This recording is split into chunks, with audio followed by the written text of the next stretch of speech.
So this indie studio recently had their entire game stolen from itch.io, and the pirate re-uploaded it onto the App Store in one of the most blatant copy-paste highway robberies that I've ever seen. But unfortunately, this isn't just a one-off incident. It's actually a pretty big problem that's only been growing in the gaming industry, and it's hitting indie developers the hardest. And I know that this is the sort of topic that we've talked about before with other games that end up getting decompiled and then re-uploaded onto different platforms, but I've never seen a case like this where the pirate ends up walking away with tens of thousands of dollars. Meanwhile, the original developers, they don't get anything, like not even an apology. They get absolutely nothing, and it's really demoralizing to see how this sort of thing keeps happening to small developers. They keep getting exploited while also having so little options on how to realistically handle the whole situation. So the issue that we're talking about today happened to this indie developer called Voltic Play, and it's a husband and wife two-person dev studio that got together with some fellow developers to enter the Brackeys Game Jam 2025.1. And all the contestants had to create a game based around a certain topic, and this topic for this game jam was nothing can go wrong. So in this case, Voltic Play created a simple matching game where you work at a maternity ward and a fire destroyed all the parental records, so now your job is to manually match all the newborn babies with their respective parents based off physical traits like eye, hair, skin color, all those things. The game was called Diapers, Please, as a small nod to Papers, Please, the game from 2014, and it's a pretty fun bite-sized experience that you can play right now on their itch.io page. So after the game jam happened, that was really supposed to be the end of it. Sometimes developers create fun little concepts during these competitions that then serves as the inspiration for their full releases, but in this specific case, Voltic Play mentions on their video explaining the whole situation that they never really had any intention of moving forward with Diapers, Please. It was a week-long labor of love that they just gave away to the public for free afterwards. But then 3 days after the game jam finished, a copy of Diapers, Please suddenly popped up on the App Store that had the same screenshots, the same gameplay, and even the same description. Like, they didn't even try to change anything about it. No, this was a direct rip from itch.io, except this time it was a paid game being sold for $3 called My Baby or Not. And it was uploaded by a Marwayne Benisif, someone completely unrelated to Voltic Play, who was now profiting from a game that Voltic Play made, but now had no control over. But in this specific case, according to the Reddit post made by Voltic Play, the only reason they even found out that someone stole their game in the first place was because they noticed that there was an unusual spike of traffic on their itch.io page, and it was all coming from organic search on Google. So it's not like users were accidentally stumbling on it while browsing itch. No, people were directly looking for Diapers, Please, which was a little weird, but after they did a little digging, they found out that a user on TikTok by the name of Moonlight Sky made a post that currently has over 3.9 million views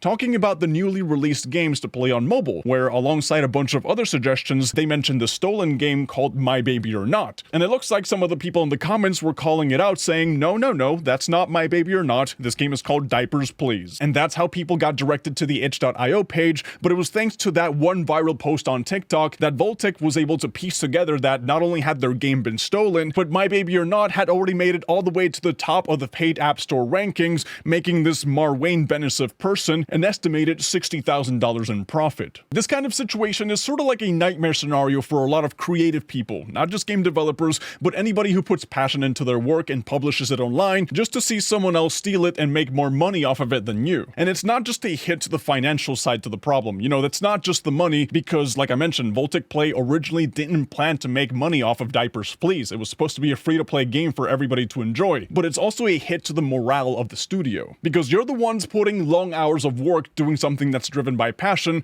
only to have some random from God knows where steal it and run off with $60,000. Now, I think it's important to point out here that if you're a game developer, and whether you're posting your first ever indie game on Steam, or you're releasing a free build of your game on a platform like itch.io, for example, and you don't want someone else to steal it and claim it as their own, since unfortunately that just seems to be getting more and more common these days, the best thing you can really do is try to protect it using encryption methods and make it harder for someone to decompile the game and be able to steal all the assets. Because what happens afterwards if you don't is a lot more tedious, a lot more work, because let's say that you discover that someone else took your game and is now monetizing it on the App Store, for example. Well, now you have to deal with copyright claims, you have to contact the platforms to try to take them down, and then you gotta get legal teams involved, and to be honest, nobody wants to deal with that. Indie developers, like 99% of the time, can't even afford it in the first place, and that's why these pirates are usually so bold when it comes to stealing content and not even pretending to hide it. It's because it's so much work that they know that the chances of them actually paying the price for it are very slim. The best case scenario here is just biting the bullet and try to get the App Store to take it down. But even that can be a headache sometimes, because what happened with Voltic Play is that they rightfully issued a copyright claim with Apple, providing evidence and everything to support the fact that they're the rightful owners of the game, but then Apple, in their infinite wisdom, now that they have proof that the App Store was hosting a stolen game, well, instead of just taking the game down, they just forwarded the message to the thieves and wiped their hands clean, basically telling Voltic Play,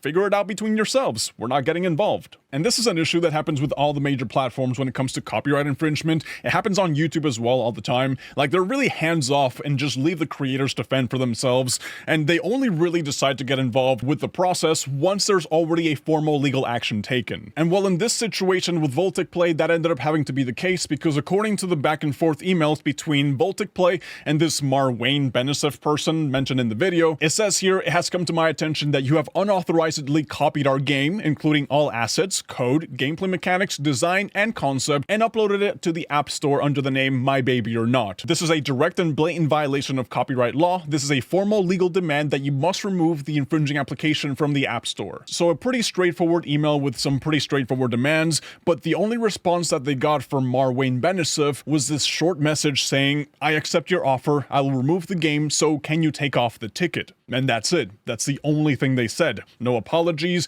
no recognition that they did anything wrong, no mention about the $60,000, just, okay, sure, you know? And they get to walk away with all the money that they made. It's really disgusting when this sort of thing happens, but unfortunately it does happen a lot, and there's not really that much you can do about it, because from a legal perspective, unless you're somebody like Nintendo that has an endless supply of money to be throwing out lawsuits over the tiniest reasons, you really can't do anything. So from an indie developer's perspective, this really is a lose-lose situation no matter how you look at it. But in the case of Voltic Play and their stolen game, well, there is a silver lining to this, because they are trying to turn this whole mess into something positive. Because after they managed to get the copy of My Baby or Not removed from the App Store completely, as well as deleting all other copies that just kept getting posted over and over again, you know, I'm assuming it's just the same person operating under multiple fake names, well, they actually did release their own official mobile version of the game. This time they renamed it to Ministry of Order Prologue on the Apple App Store and the Google Play Store for free. You know, how they originally wanted it to be in the first place. And they're even working on an expanded version coming up on Steam that you can wishlist right now. And they've also been helping other indie developers that are going through this too, because from what I understand, this Marwayne person was also selling another stolen game called Kiosk. So this wasn't some kind of accidental whoopsie daisy.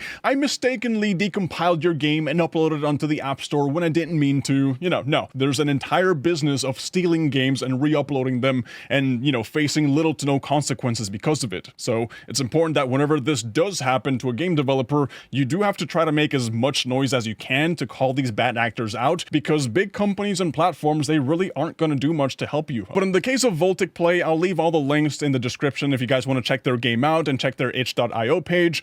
But yeah, that's all I really want to talk about with you guys, so thank you guys for watching.